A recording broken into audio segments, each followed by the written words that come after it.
There's a lot of episodes that are very, iconic that I remembered really well. A lot of the mud episodes, for whatever reason, I remember really, really well.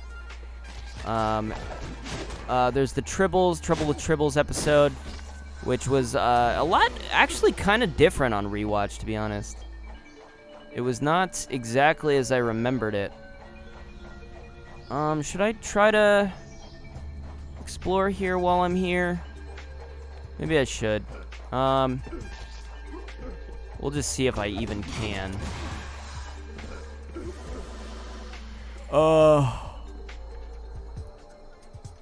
Yeah, it's such a good show.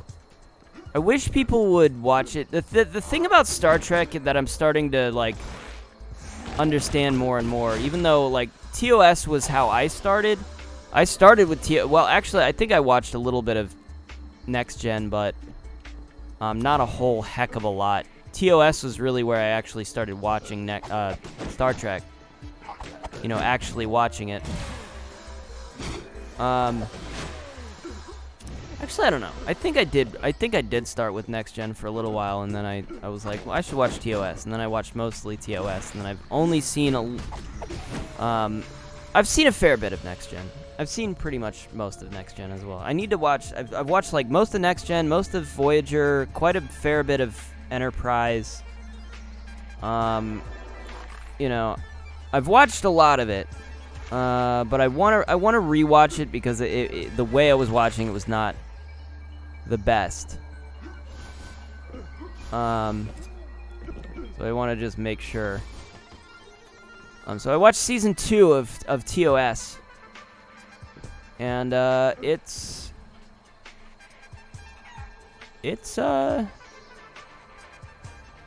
I mean, it's good. It's much. I think it's a lot better than the first season, because the first season's really low budget, obviously. Second season's a little bit better in terms of, I don't know, quality or something.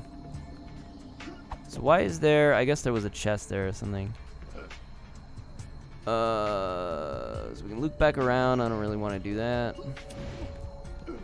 Might have to, maybe. No, I don't think so. Yeah, it's got some really classic episodes. Trouble with Tribbles, obviously season 2, big classic. But the thing is, like, I've been thinking more and more. TOS is not probably a great starting point for most people. I always felt it is because that's how I started, but there's a lot of things I can get myself into, even, and just kind of overlook certain aspects of it. I'm just one of those people that can kind of just like I don't need to be 100%. I don't know how to describe it. Like, I can deal with something I'm not, like, super into for quite a while before I just, like, give up on it, because, and I can wait. I'm very patient. I can get to that point where, like, I find what it is that people like about it, And I've always kind of been that way. So, it's like a section up here I'm noticing, but I don't know if I can get to it. Maybe it doesn't seem like it'll be easy. No, I don't think so. But I think for your average person who's gonna watch like an episode or two and be like, decide if they like it or not just based on 1 or 2 episodes. Don't start with TOS. Because you're probably not gonna find that spark that you're looking for. I feel like that's just how people are these days. Just like you can't convince somebody that, like, oh, well, you need to kind of stick with it for a while, because people are just so, I don't know, ADHD these days. Like they need it instant. They need to instantly, like, well, I'm already at max health chunks. I guess I meant max health chunks, but not max health. Yeah, so I don't know. If you're trying to get into Star Trek, it's probably where you want to start, and I think the way most people like Star Trek's popularity really skyrocketed in Next Gen. So TOS, although great, and though a lot of people liked it, the mainstream popularity stems from Next Gen, and I don't think people are super aware of that.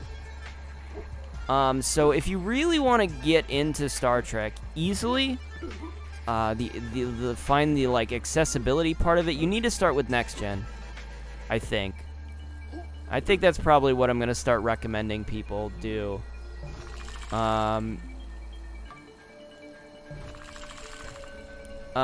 But obviously, infamously, the first season of Next Gen's pretty bad. Most people agree that the first season of Next Gen's like pretty awful. So I wouldn't, I guess, recommend. I don't know. Most people are probably gonna start with the first season of Next Gen, aren't they? They're gonna be like, ah, continuity. Gotta start with that first season. But yeah, I don't know. It gets way better later on, is the thing. So again, it's another one of those shows where you kind of gotta stick with it. I just hope people. I don't know a lot of people that have the patience. So this is why I don't recommend shit anymore. It's like I just don't know anybody that's like patient enough for anything.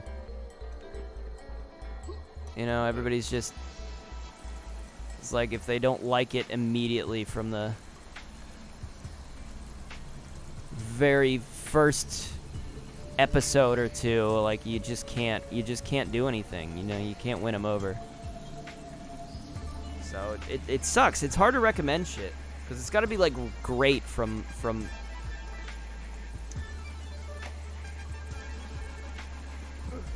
the word go, you know.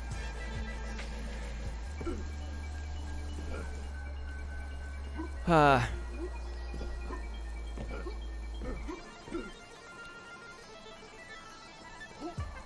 don't know. It's sad. It's kind of sad.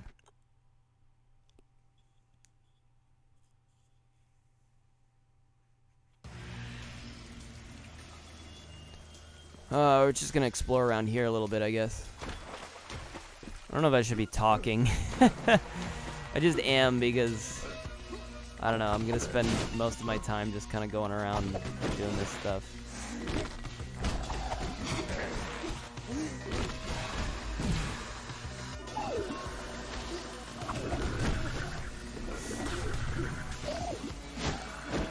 Yeah, but there's only one more season. There are only 3 seasons of Star Trek. The weird thing about Star Trek was, like, I didn't remember how it ended. I'm like, did they have, like, an ending episode or something? And it turns out I don't think they did. It just kind of ended abruptly. They just kind of canceled the show. And after the 3rd season. The 3rd season is the final season. So that makes sense to me. I'm like, oh, that makes sense why I never really remember seeing like a final episode or anything, even though I feel like I should have. Oh, I guess I should just go down.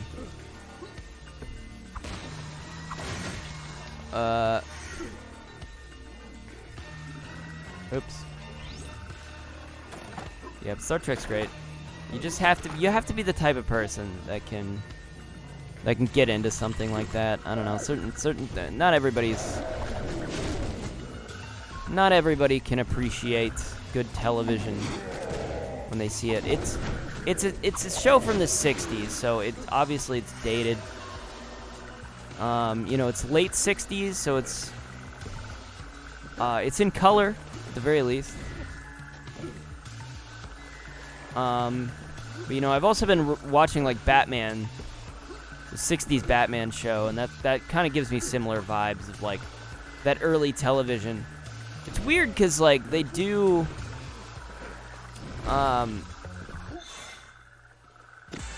it's a lot more serialized, you know? It's just episode by episode, Monster of the Week stuff, you know? And then they do, like, a billion episodes. Well, not a billion, but like it's like 30 episode seasons. It's crazy. I mean, they're just out of their minds. Television didn't get more, didn't start to. Television changed a little later, in the after 60s into the 70s. Star Trek TOS does have a continuity, though, is the thing. Like you'll see things referenced from earlier episodes, earlier seasons, like various stuff, but it's got such a weird reputation as kind of being a nerd show, even though I don't know. I guess I get where it comes from. It's it's an intelligent show. Where there's a lot of like science talk. There's a lot of like diplomacy and them like solving problems by just talking about shit. And maybe not nearly as much action. There is still action. It does happen. Pretty much every episode, but a good chunk of each episode is generally spent with them just kind of talking to each other and trying to figure out a solution to whatever the issue is, the weird thing that they've stumbled across,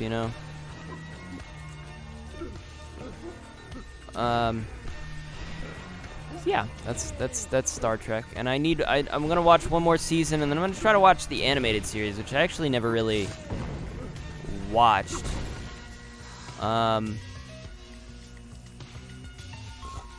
The only time I remember watching it once, it was because I had a friend. My friend was really into Star Trek. He was the only one that watched Star Trek with me, and he had the animated series on like a bunch of VHS tapes. Like he had just bought it, and he wanted to. He was watching it. He basically shared it with me. He's like, "Here, watch this. It's really weird. You need to watch this." And I was like, "Oh, okay." So I watched it with him, and it was really, really bizarre. I remember it being really strange. It is a continuation, I think, of TOS. Obviously, it has Kirk, McCoy, Spock, and all them. But it's a little bit weirder. Because there's more that it could do with animation. So I'm really curious to revisit that and see what that was actually like in its entirety. Because that's a really weird piece of Star Trek that exists. The people I feel like people don't really talk about as much. Well, we maxed out on stamina chunks. Cool. Sorry for like redoing this. I'm just like revisiting shit. I kind of intended to like maybe cut all this out if I ever. Ow. The fuck is this timing? Oh my god. Oh my god. Okay, there we go. Alright, well I didn't like that so much. But there we go. Alright. Sure there's not much more. There's that chest over there. I'm not sure if I can get that just yet.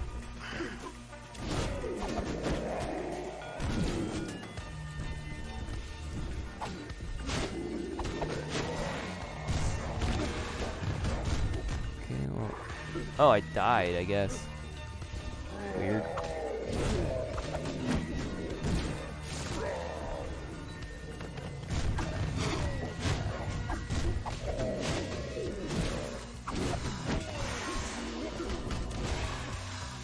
Okay.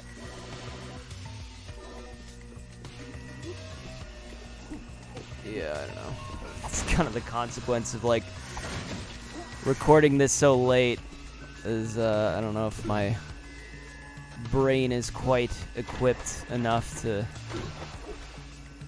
talk too much about a lot of this stuff. One of the other things I can bring up is I saw the Suicide Squad movie last weekend. I watched that. It was on HBO. Or what was it on? Was it on HBO? I did get this. I guess there's a second one in Dead World, but whatever. It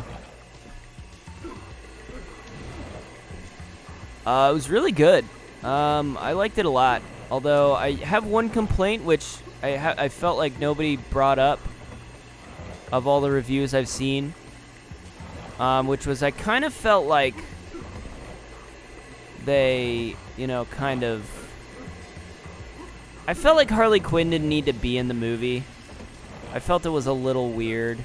She felt a little, like, forced into the plot. I don't know if there's some reason, rhyme or reason to that being there.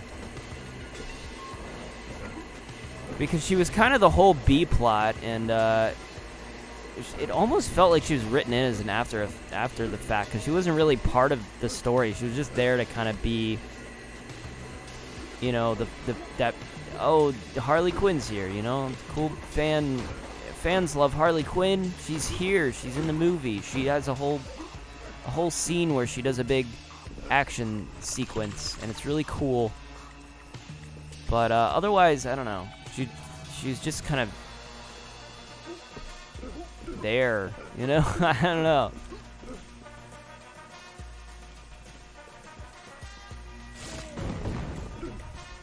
Kind of get it, but at the same time, do I? Alright. Oh god, there's another... No, I gotta go there. And then I'll come back to the head, I think, because this leads to the desert, right? No, it leads to Pico de Gallo? Where the fuck is that? Alright, well, let me grab... It's down here. This last thing over here. Yeah, this. Oh, I don't have whatever I need to do that. Okay. I guess we'll try to go to Pico de Gallo. I guess. Should I try to do that? I don't really know. I'm seeing this chest here, and I'm like, how did I... Looks like somehow I got in there. Let me view the world map. How did I get to... Yeah, so I did go to Pico de Gallo. Oh, it's just really small. Alright, so I wanna get the hell out of here as best I can. Alright. God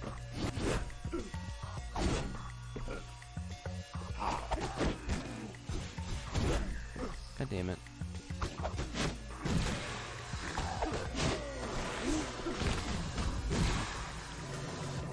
Okay. Yeah, it's a really good movie. Much better. I think it's probably... I mean, other than the Justice League, Zack Snyder's Justice League cut, which is, I mean, in my opinion, was really phenomenally good. Much, much cooler than I expected it to be. It's probably the best DC movie so far. It's definitely the best standalone. So I just want to see if there's some... No. Okay. I don't see any way to get up there exactly. That was just kind of lucky that I hit that.